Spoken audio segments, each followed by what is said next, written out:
Você pode abrir sua Bíblia aí, Lucas capítulo 7, versículo 36. Quantos trazem Bíblia de papel, outros... É uma alegria estarmos aqui, queridos, e compartilharmos com a palavra de Deus. Tem muitos irmãos que estão já em férias, estou sentindo falta de irmãos aí.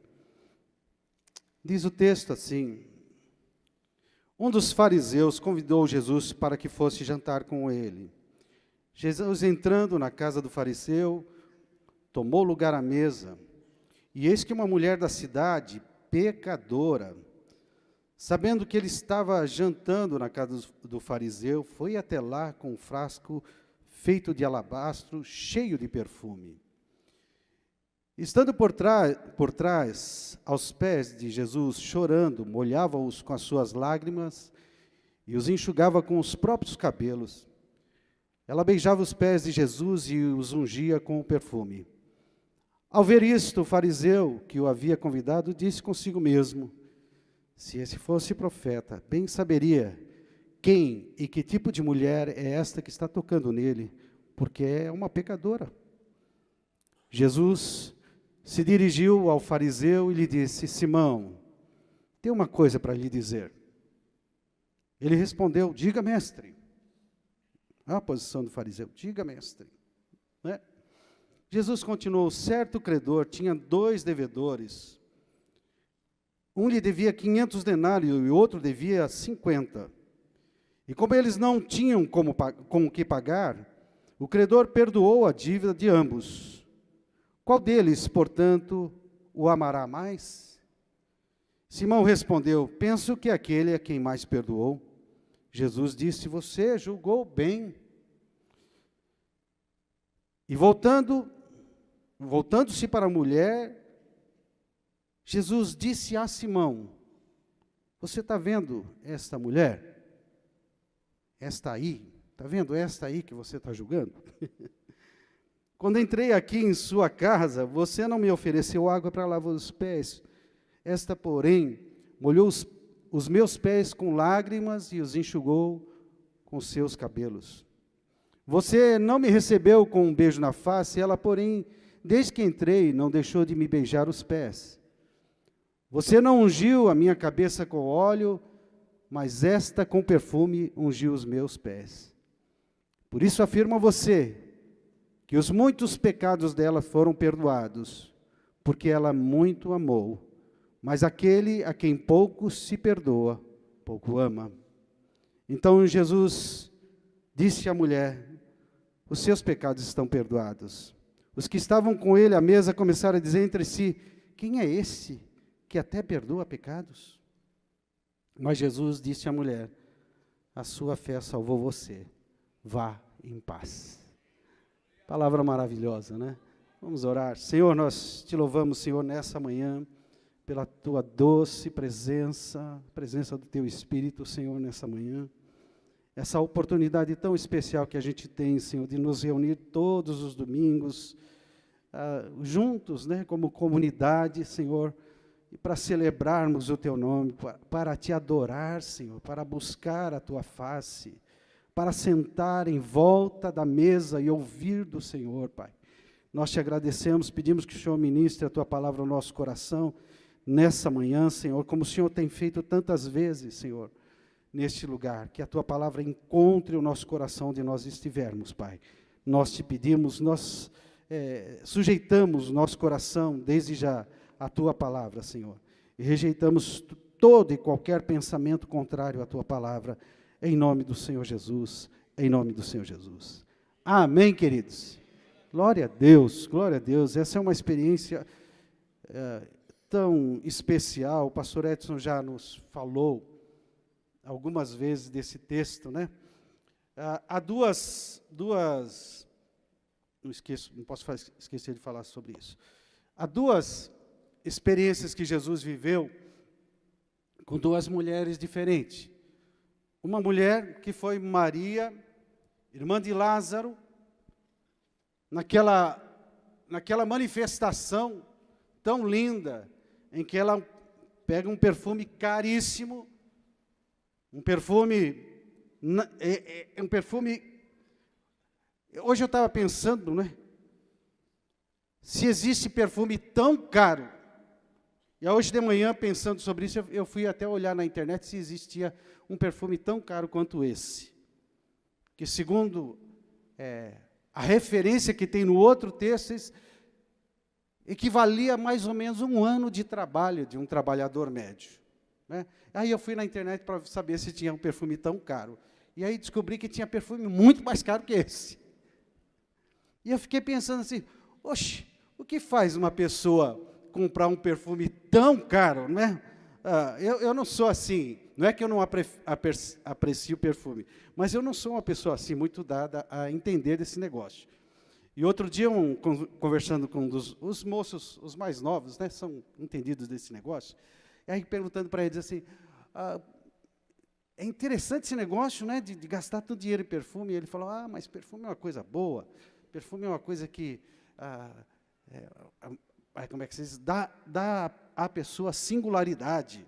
Quando entra no local, eu falei, puxa, eu nunca tinha pensado nisso. Eu não sou uma pessoa assim, muito, nem perfumista, nem perfumada. A minha esposa, de vez em quando, hoje ela falou, você põe um perfume hoje, hein? Antes de sair de casa.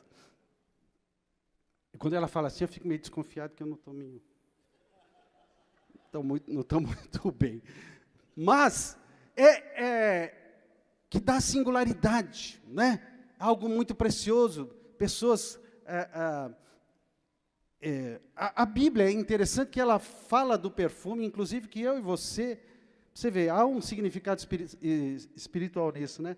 Que eu e você somos o bom perfume, bom aroma de Cristo, exalado em todo lugar que a gente passa. Então, é tão importante. Mas esse texto, aquela mulher é uma mulher já com experiências com Jesus, e esta mulher é um pouco diferente.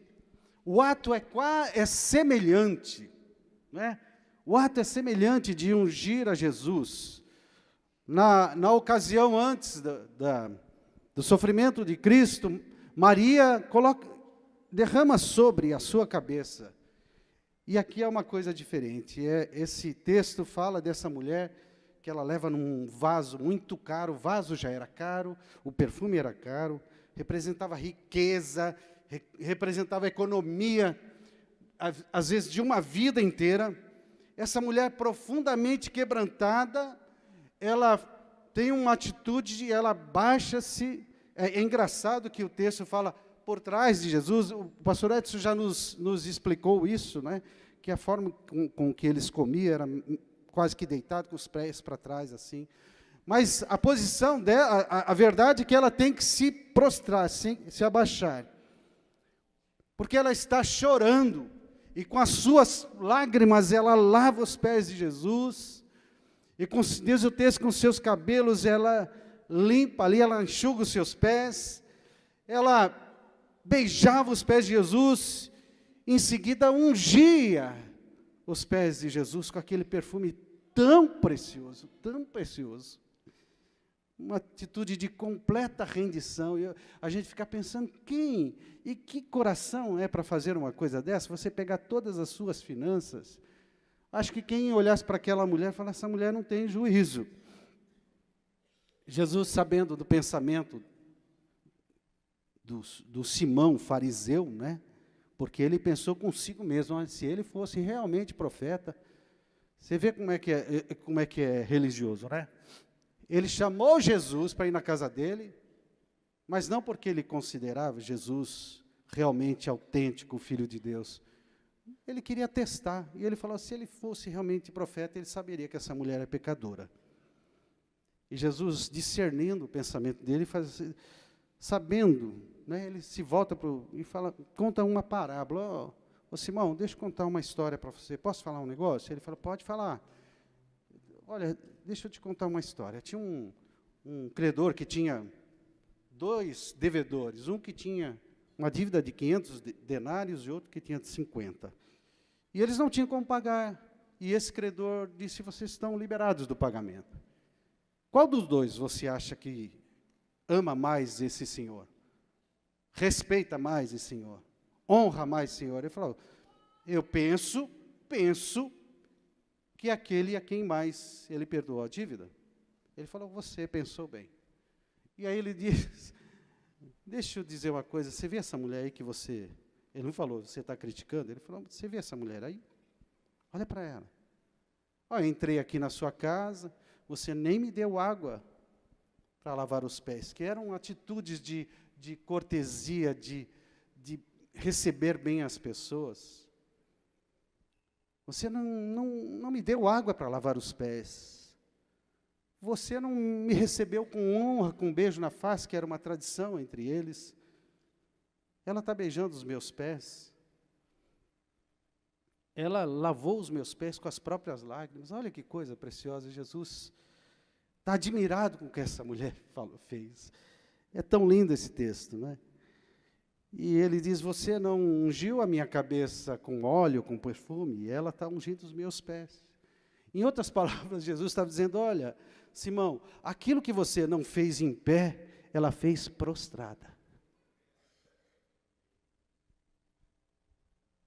Aquilo que você não sequer considerou na sua mente, essa mulher se prostrou. Sabe por quê, Simão?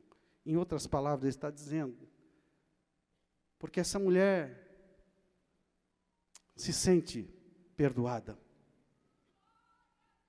Essa mulher se sente amada, apesar de quem ela é. O pecado aqui provavelmente era pecado de prostituição. O texto não fala sobre isso. Mas a palavra utilizada indica para isso, né? Ela fez algo que reconhecia o seu pecado. Ela fez algo que mostrava que ela sentia-se indigna de estar naquele lugar com aquele homem, Jesus Cristo. E ele diz, deixa eu te falar um segredo. Aquele que pouco se sente perdoado, ou necessitado de perdão, pouco amor pode expressar. Eu posso imaginar nessas palavras o brilho no semblante de Jesus olhando para aquela mulher. A mesma coisa que acontece com a gente quando a gente olha algum filho que faz alguma coisa que a gente achou muito certa, a gente está muito orgulhoso. Eu posso imaginar o semblante de alegria de Jesus para aquela mulher. E isso me fez lembrar de uma expressão do pastor Rick Warren, né? Ele usa uma expressão dizendo assim, que Jesus pode sorrir com a nossa vida, olhar para nós e sorrir, dizer assim, que alegria com o que você fez. Eu estou tão orgulhoso com o que você fez. O Números capítulo 6, versículo 25, não é? Fala que quando Deus estabelece como Arão deveria abençoar o povo, ele usa uma expressão assim, que Deus faça resplandecer o rosto sobre você. E essa expressão quer dizer o seguinte, antes ele diz que Deus te abençoe e te guarde, essa expressão que Deus faça resplandecer o rosto sobre você, quer dizer o seguinte, que Deus olhe para você e tenha alegria com a sua vida. Nós cantamos aqui que Ele faça brilhar, né? Brilhar não é brilhar no sentido de brilho, é no sentido de alegria. Sabe quando você olha para uma situação e você sente alegria e olha para aquilo, sabe, a sua face muda, a expressão da sua alma se manifesta na sua face, no seu semblante. É isso que o texto está dizendo, Salmo 119, 135, faze resplandecer o teu rosto sobre o teu servo. Duas palavras, resplandecer, que na verdade está dizendo que Deus, o seu semblante seja iluminado sobre o seu povo, simbolizando, queridos, não só a alegria, mas o favor, a graça, a aprovação do Senhor com aquela mulher. Todos nós fomos criados, eu e você fomos criados para adorar o Senhor. Por isso que a gente canta, para te adorar, ó Rei dos Reis. Foi que eu nasci, ó Rei Jesus. Nós somos criados para adorar o Senhor. Há diversos textos, eu não vou ficar lendo os textos aqui, mas desde o princípio Deus nos formou para adorá-lo. Adorá-lo no sentido de desenvolver um relacionamento com Ele. E o homem perdeu esse acesso. E toda a história revela um homem que é incapaz, por suas forças, de tornar a fazer isso por ele mesmo. Esse sou eu. Esse é você. E é nesse ponto que eu queria gostaria de falar nessa manhã, que o Espírito Santo nos ajude a falar de uma coisa tão simples, tão comum na nossa vida. Falar sobre a essência da adoração. Porque eu não sei quanto a você, mas eu amo cantar os louvores do Senhor. Minha família sabe, eu não saio para... no meu caso, eu toco um instrumento, toco um violãozinho, mas eu não saio, se eu sair para as férias sem o meu violão, parece que tem alguma coisa faltando ali. Quando eu era mais novo, às vezes esquecia até a filha, mas o violão não esquecia. Estou brincando, é brincadeira. Mas, embora eu goste de louvar ao Senhor, muitas vezes em nosso meio, nós confundimos louvor com adoração. Não é errado dizermos que nós entramos nesse lugar e quando levantamos a nossa mão, estamos adorando o Senhor enquanto louvamos. Não é errado. Mas também, num certo sentido, não está totalmente correto dizer que todas as vezes que nós cantamos ao Senhor, nós estamos adorando.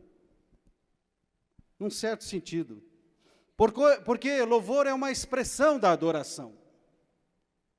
Cantar para o Senhor e salmodiar é uma expressão da adoração. O louvor é uma adoração diante do Senhor quando ele é fruto de uma experiência com o Senhor. Você está aqui comigo?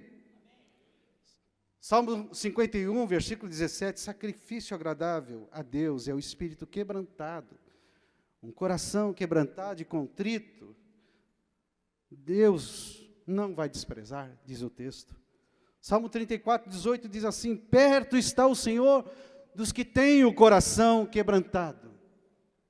Ele salva os de espírito oprimido. E a Bíblia diz, queridos, que há um caminho que foi aberto para a nossa adoração verdadeira. E o caminho desta adoração verdadeira está em Cristo Jesus e a obra que Ele fez. Hebreus capítulo 10, versículo 19 a 22 diz, portanto, meus irmãos, tendo ousadia para entrar no santuário, pelo sangue de Jesus, ou seja, através do sangue de Jesus, pelo novo e vivo caminho que Ele nos abriu, por meio daquele véu que separava o homem da presença de Deus, simbolizado ali no templo. Isto é, pela sua carne, tendo um grande sacerdote sobre a casa de Deus, aproximemo-nos com o coração sincero, com plena certeza de fé, tendo o coração purificado de má consciência e o corpo lavado com água pura. Mas é interessante que aquela mulher pecadora, se chega aos pés de Jesus, com toda a carga de pecado, mas ela entra na sua presença, não por aquilo que ela é, mas por aquilo que Jesus é. E Jesus olha para ela e fala, os teus pecados estão perdoados, filha. Porque você reconhece quem você é. Porque você entra por um novo caminho agora. E agora ele pode dizer, teu coração está purificado de má consciência. Apesar de talvez, algumas horas atrás, você ter pecado. Porque não se trata do seu mérito, se trata do meu mérito. Da minha graça sobre a sua vida. Em outras palavras, é isso que nós vamos entender depois com a Escritura. Nesse caminho, queridos, não há expressão de louvor fria, costumeira, religiosa, quando nós nos aproximamos para louvar o Senhor. É por isso que quando nós cantamos e adoramos, sexta-feira, nós estamos aqui, né, com os irmãos que vão viajar, e eles estavam, queridos, num coração de tanto quebrantamento, tão maravilhoso. Eu entrei aqui, fui tão abençoado. Os irmãos vinham de um tempo de jejum, sabe? E sabe quando você entra num lugar, você sente que a atmosfera está mudada? Todos os corações voltados para Deus, dizendo, Senhor, não há nada em nós dependemos do Senhor. Nós queremos fazer algo que agrade o teu coração, mas nós dependemos do Senhor. Há um espírito de adoração. E quando há isso, a atmosfera muda. Há quebrantamento, arrependimento, cura, desejo por santidade, comunhão entre os irmãos, amor genuíno começa a fluir em nosso meio. Entretanto, louvor, queridos, nem sempre é adoração. Adoração, o louvor são expressões de gratidão, de reconhecimento. Adoração é um pouco mais do que isso. Olhando para o significado da palavra adoração nas Escrituras, tanto no Velho Testamento quanto no Novo Testamento, a palavra no hebraico, se você olhar todas as vezes que você ver a tradução lá no Novo Testamento de adoração, se você tiver curiosidade, vai olhar. Hoje é legal, porque você entra lá na internet e já pergunta que palavra é essa no hebraico e tal, ele já te fala, não precisa de mais todo aquele estudo, né? Embora é tão bom estudar. Mas se você vai perceber que a palavra utilizada é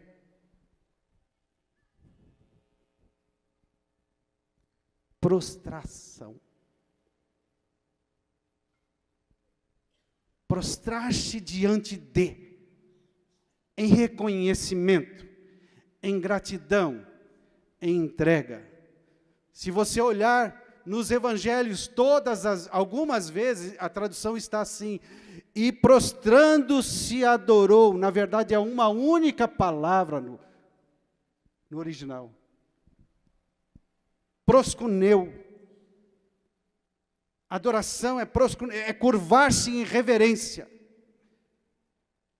Por que isso é tão importante? Eu te dizer nessa manhã, eu sei que muitos já sabem, mas adoração, antes de ser louvor, é uma atitude de rendição. Quando você se prostra diante do Senhor, e você está dizendo, eu sei quem eu sou, e eu sei quem o Senhor é. Eu sei que eu não mereço estar aqui, mas foi aberta uma porta para que eu esteja aqui.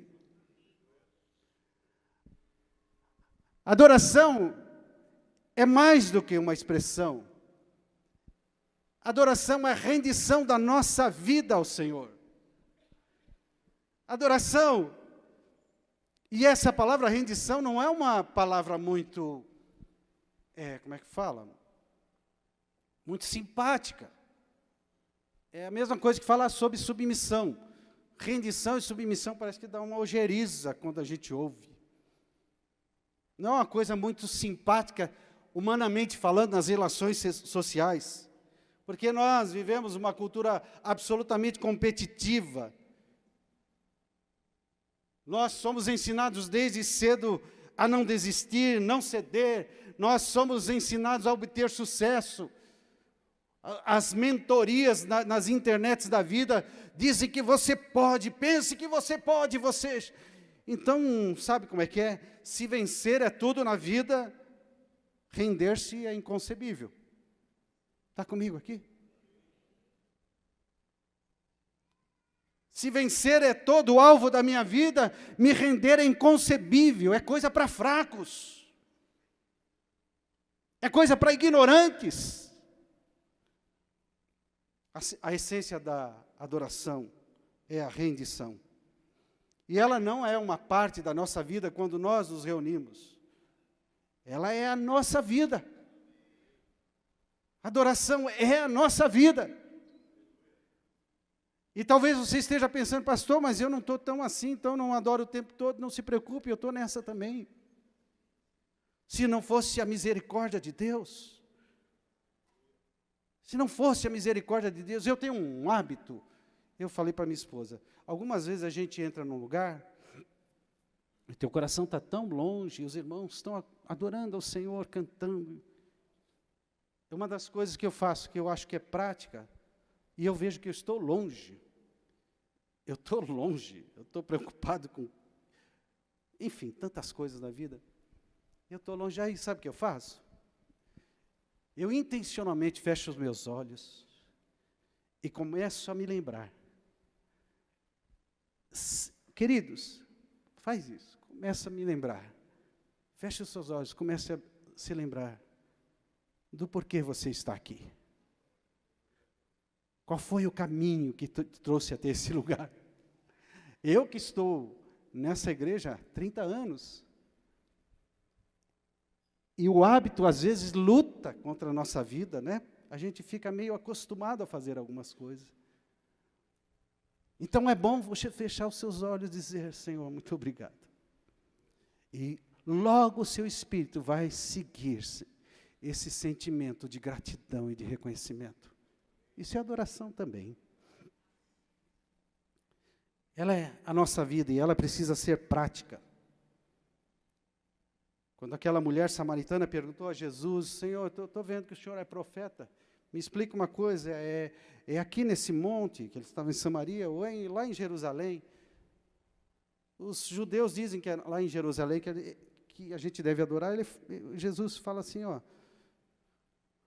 explica alguma série de coisas e ele termina dizendo, mas vem a hora, e essa hora já chegou, é agora em que os verdadeiros adoradores adorarão ao Pai em espírito e em verdade.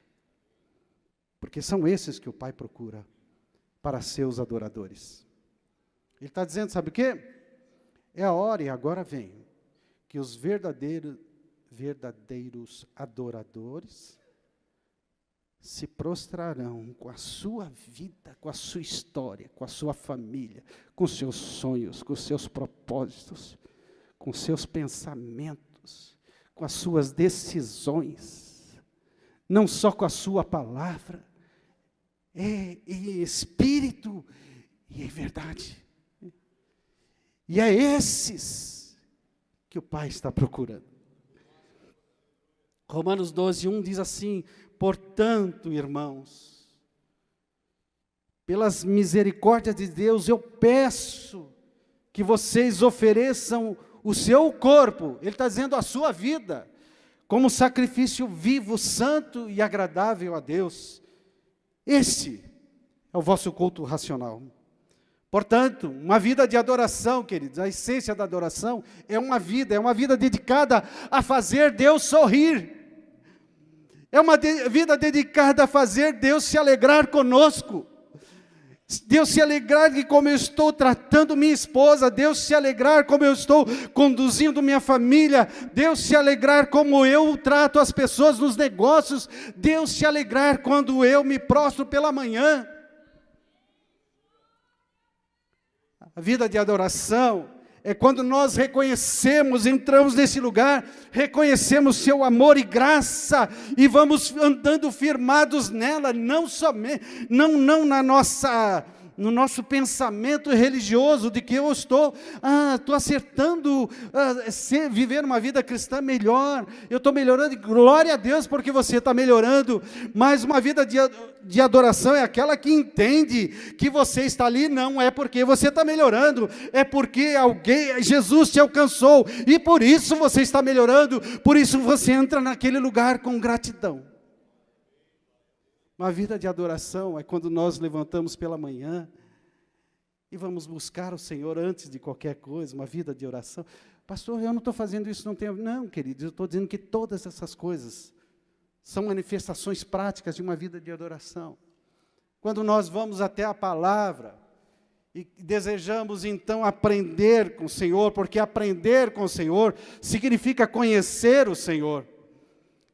Uma vida de adoração se manifesta em relacionamentos que não acontecem somente de domingo em domingo, ou de reunião em reunião, mas acontece todos os dias, andando com o Senhor, andando com o Senhor, andando com o Senhor. Deus quer nos corrigir. Você sabe, nesse livro de Jonas que o pastor Edson está nos ensinando, ele termina muito interessante. O Jonas, depois de tudo que ele passou, já devia estar convertido. E aí o Jonas indignado. E Deus diz assim para ele: é razoável isso que você está pensando? Sabe o que eu fico pensando? Eu queria, às vezes, que o Senhor falasse assim audivelmente: Davi, é razoável isso que você está fazendo, cara? Isso não te dá uma impressão, uma sensação de amizade íntima? Apesar dele estar repreendendo Jonas, isso me passa uma sensação de amizade íntima. Rapaz, é razoável essa sua indignação, porque uma planta nasceu e depois um dia ela secou. E você não tem compaixão daquele povo, você está indignado porque eu me arrependi de fazer o mal a eles lá. O julgamento, não é fazer o mal, né? Exercer juízo. Você está arrependido daquele povo, Jonas, que não sabe nem distinguir entre a mão direita e a esquerda, e você não tem compaixão. Eu acho tão perfeito isso, porque é um Deus amoroso, pegando na nossa mão e dizendo para a gente pela sua palavra: Davi, não vai para lá não, rapaz, você vai se machucar. Davi, não faz assim não com a sua esposa. Não tem essas palavras duras não. Davi melhora como pai, melhora como homem de Deus. Nós nos rendemos quando desenvolvemos uma amizade com o Senhor. Nós nos rendemos quando decidimos obedecer a sua palavra, isso é adoração. Nós nos rendemos também quando louvamos e damos graças continuamente. Nós nos rendemos quando usamos nossas habilidades para o propósito do Senhor, quando nós entregamos, quando nós dizemos: vou usar meu tempo também para o crescimento do reino de Deus. Você está fazendo Deus sorrir. Deus sorri quando nós amamos o que Ele ama. Deus não ama a obra, Deus ama a gente. Lançando mão da nossa história, da nossa família, do nosso futuro, da nossa carreira, dos nossos relacionamentos, da nossa saúde, submetendo tudo plenamente ao senhorio dEle. Participar do seu propósito de alcançar muitos filhos. Agora, o que nos impede de nos render? O que nos impede de nos render? Primeiro, 3 pontozinhos aqui, só para a gente terminar. Primeiro, que nos impede de render é a nossa desconfiança, ou o nosso medo de confiar em Deus. A Bíblia diz que no amor verdadeiro não existe medo. Capítulo 4 de 1 João diz: no amor verdadeiro não existe medo, pelo contrário, o perfeito amor lança fora todo medo, porque o medo envolve o castigo, e quem teme não é aperfeiçoado no amor. Temos medo de confiar em Deus, que muitas vezes você fala: acho que Deus está vendo o que eu estou fazendo. Estamos, muitas vezes, tão apoiados na nossa própria justiça. Mas deixa eu te dar algumas evidências do amor de Deus. Seu amor é percebido na nossa experiência, no nosso dia a dia. Porque Ele é sempre bom com você, diz lá em Salmo 145, versículo 9. Ele é sempre bom conosco. Ele está sempre olhando para você. Salmo 139, versículo 3 diz: o Senhor observa o meu deitar, o meu levantar. Ainda a palavra não me veio à boca, o Senhor já conhece. Ele cuida de cada detalhe da nossa vida. Mateus capítulo 10, versículo 30 diz que até os cabelos da nossa cabeça são contados.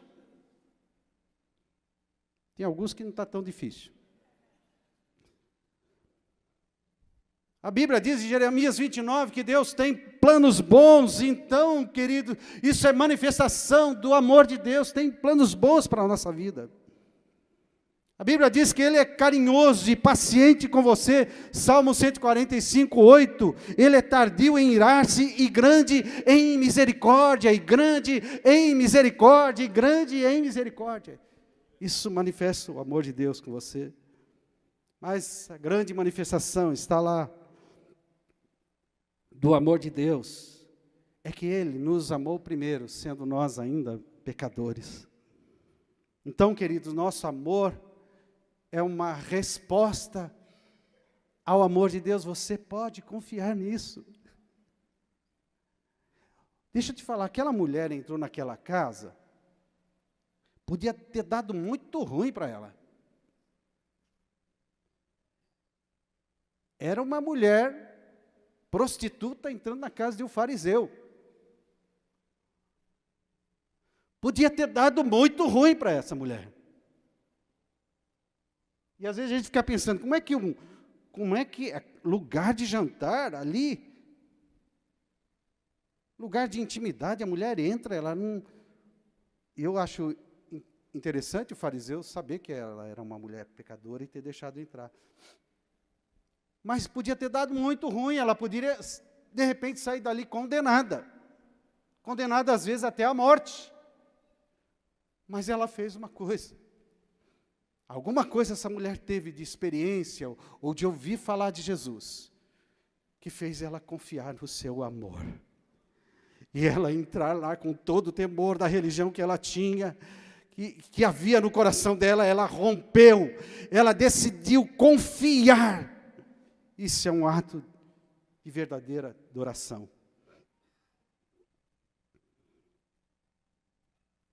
Hebreus 11, 6 diz assim, de fato,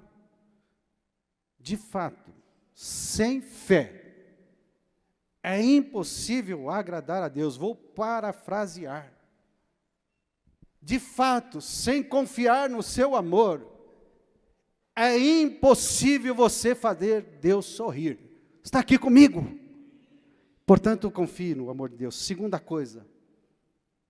Então, a primeira é o medo de confiar no Senhor, impede de a gente render a nossa vida. Outra coisa que impede de render a nossa vida é o orgulho. E não admitir nossas limitações. Não queremos admitir que nós não temos o controle sobre tudo, embora a gente saiba que não tem. Mas parece que a gente acha que tem. Porque sempre quando acontece alguma coisa, a primeira coisa que nós queremos fazer é articular uma saída. Sim ou não? O que eu vou fazer aqui para resolver isso? O que eu vou fazer? Ao invés de render a nossa vida ao Senhor, dizer, Senhor, estou aqui, na frente de um mar intransponível. Eu sei que o Senhor fez lá no passado, o Senhor abriu o mar na frente daquele povo. Eles estavam acuados, não tinha saída. A gente não faz isso, às vezes a gente quer tomar o controle da situação, não é?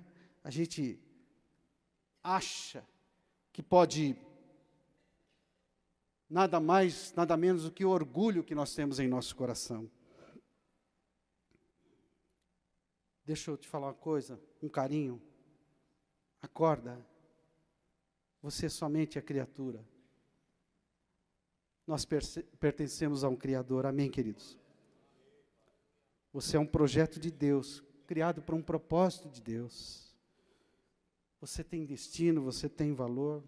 Efésios 2:10 diz assim, pois nós somos feituras, composição, criação dele, criados em Cristo Jesus para toda boa obra, as quais Deus de antemão, diga de antemão, preparou para que andássemos nela.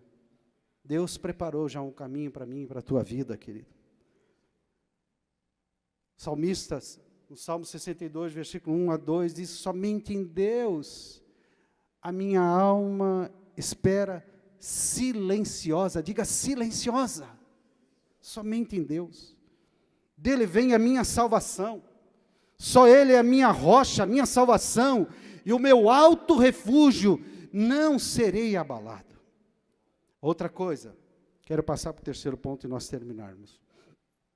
Outra coisa que impede muitas vezes de nos rendermos ao Senhor, é uma confusão do que se entende por rendição. Rendição não é Deus esperando que você se torne uma pessoa passiva, que você confie em Deus, que você não tome as providências e você se torne passivo. Não é disso que está falando. Isso é uma desculpa para indolência, para passividade. Não é disso que está falando. Rendição não é coisa para covardes. Se aquela mulher não tivesse entrado naquela, com todo o receio talvez em seu coração, não tivesse entrado naquele lugar, ela não viveria aquela experiência. Rendição é para pessoas que resolvem encarar a vida de uma outra perspectiva, colocando o Senhor em primeiro lugar. Eu preciso disso, meu amado, você precisa disso, a igreja precisa disso, pastores precisam disso. Nós precisamos de uma vida de adoração, não só cultos de louvor, que nós chamamos de adoração, mas cultos de louvor que são resultado da adoração, de uma rendição diária, plena, todos os dias, aprendendo a nos render a Ele, dia após dia.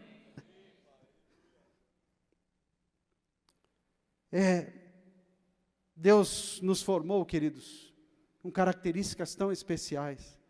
E a gente que está aqui, a gente prega, a gente vê tantas histórias, e alguns irmãos a gente conhece, e a gente vê tantos talentos, tanta capacidade colocada na vida dos irmãos, e dá às vezes até um certo temor em falar, mas como a gente vem falar a palavra de Deus, não vem falar nossa, então o temor vai embora. Mas Deus não desperdiçaria essa mente que Deus te deu.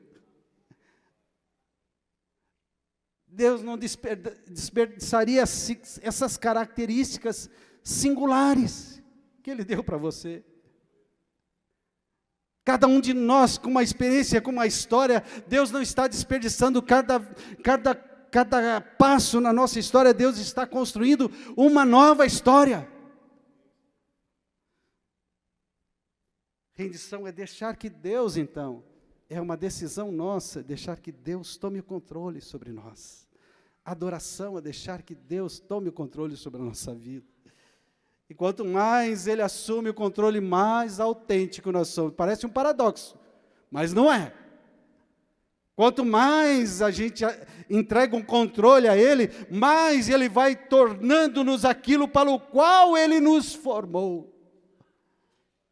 Então, você não precisa fazer confusão do que é rendição. Rendição é uma entrega intencional, de confiança ao amor de Deus, sabendo que Ele tem o melhor. Ele tem o melhor. Nem sempre aqueles pensamentos que vêm à nossa cabeça são pensamentos vindos deles. Então, procure perguntar para Ele, procure dizer para Ele: Senhor, estou pensando nisto. E aí você vai até a palavra de Deus, e Deus vai. Isto é uma vida de adoração.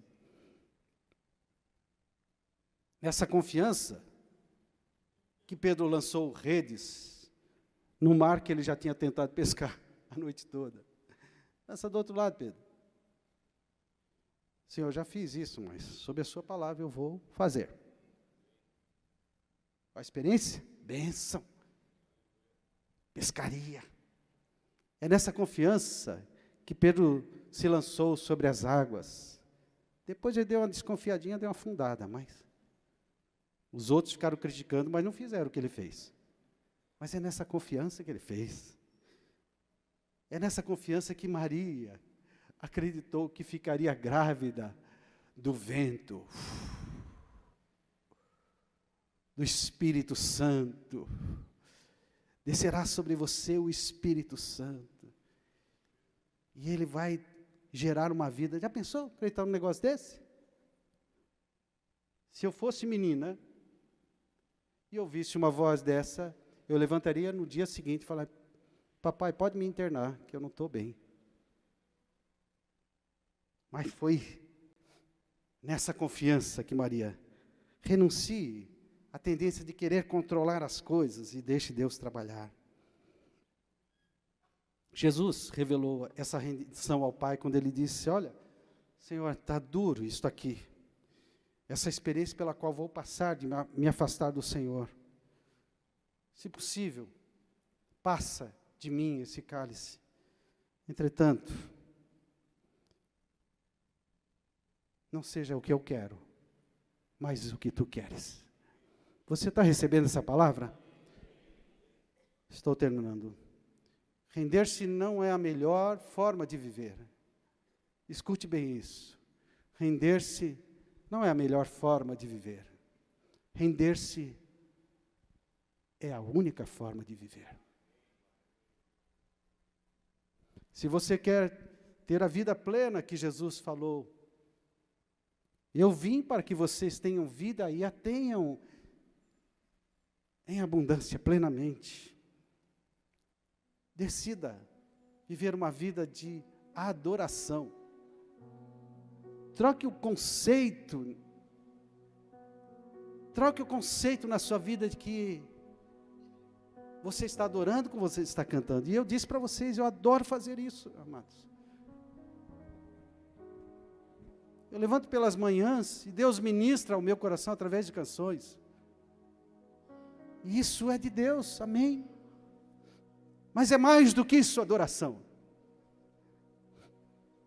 Resultados da adoração, você viver em paz, parar de discutir com Deus. Resultados da adoração é você viver em liberdade, parar de se comparar com os outros. Referências que a gente olha na internet e fica olhando para a nossa vida, nossa, eu estou tão atrasadinho quando eu olho para aquele irmão, para aquele outro, para aquele outro, para aquele outro, para aquele outro. Quando você rende a sua vida a Deus, e você sabe que você está onde Deus quer que você esteja, está fazendo aquilo que Deus quer que você faça, uma alegria enche o seu coração. Uma sensação de realização enche o seu coração. João, capítulo 8, versículo 36, diz assim: se pois o Filho vos libertar, vocês serão verdadeiramente livres. Se pois então o Filho vos libertar, vocês serão verdadeiramente livres. Isso é resultado de uma vida de rendição, de adoração. Você experimenta o poder de Deus na sua vida quando você decide render. Uma vida de rendição faz que quando a gente se reúne, quando a gente está desfrutando da sua presença, com o coração prostrado. Aí quando nós abrimos a boca para cantar, milagres acontecem. Respostas de Deus vêm. Coisas que estão fora do nosso controle começam a se juntar com ossos secos. Ressurreição começa a vir. Convicção começa a vir. Porque ali é um povo que decidiu viver em adoração. Você recebe essa palavra? Vamos ficar em pé. Seja engrandecido, Senhor.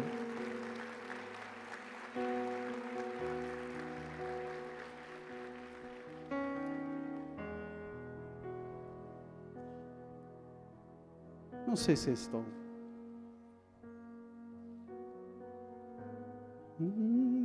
Sobre todo. É isso não? Os reinos e governos. Pode cantar comigo? Seu nome é sobre todo. Feche seus olhos. E os anjos clamam, santo, toda a criação, santo. Levante as suas mãos e declare isso ao Senhor. Exaltado és, santo, santo pra sempre, santo, santo, santo. E o teu povo canta, santo, sim ao Rei dos Reis. Santo, sempre serás. Santo, santo para sempre. Só mais uma vez, teu nome. Teu nome é o mais alto, teu nome é o maior, teu nome é sobre todo. Senhor, seja exaltado. Os tronos e domínios, os governos e poderes, teu nome é sobre todo. Teu nome é o mais alto, teu nome é o maior, teu nome é sobre todos. Os tronos e domínios, governos e poderes, teu nome é sobre todos.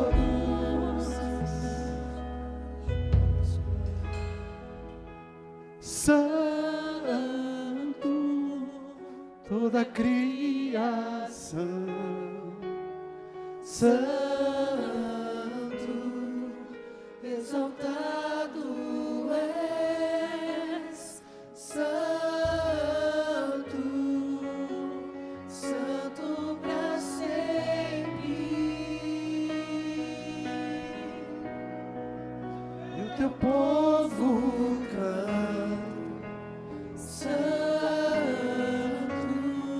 sim ao Rei dos Reis, Jesus. Santo, tu sempre serás. Santo, santo para sempre. Querido, vale a pena se render a Ele. Levante as suas mãos, diga: Senhor, eu me rendo ao Senhor. Levante as suas mãos, diga: Senhor, eu me rendo ao Senhor. Você não precisa fazer muito barulho para dizer isso, mas o Senhor está ouvindo a tua oração, o teu desejo, a tua decisão nessa manhã, de se render a Ele, porque Ele é confiável, Deus é fiel em toda a sua palavra. Senhor Deus, nós nos rendemos a Ti, Senhor. Nos rendemos à Tua vontade, rendemos, Senhor, nossa história, rendemos nossa família, rendemos nossas convicções. Nós, quando levantarmos nossas mãos desse lugar, nós queremos que esse louvor seja fruto dessa rendição, esse louvor seja fruto dessa adoração. Nos encontra te adorando, Senhor, pelas manhãs, na segunda, na terça, na quarta. Nos encontra te adorando quando vamos para o sertão anunciar a tua palavra. Nos encontra te adorando quando nós levantarmos para ouvir a tua voz. Nos encontra te adorando, Senhor, rendendo nossa vida, nos prostrando, dizendo: Senhor, toma conta, porque foi o Senhor mesmo que começou essa história, quando o Senhor nos alcançou, nos revelou Jesus Cristo e nos trouxe para perto por um novo e vivo caminho. Senhor, toma as nossas vidas, Senhor. Nessa manhã nós nos rendemos a Ti. Não fazemos isso somente com o nosso cântico, mas nós fazemos isso com a nossa vida, Senhor. Recebe, Senhor. Encontra em nós verdadeiros adoradores, Senhor. Em nome de Jesus, Deus.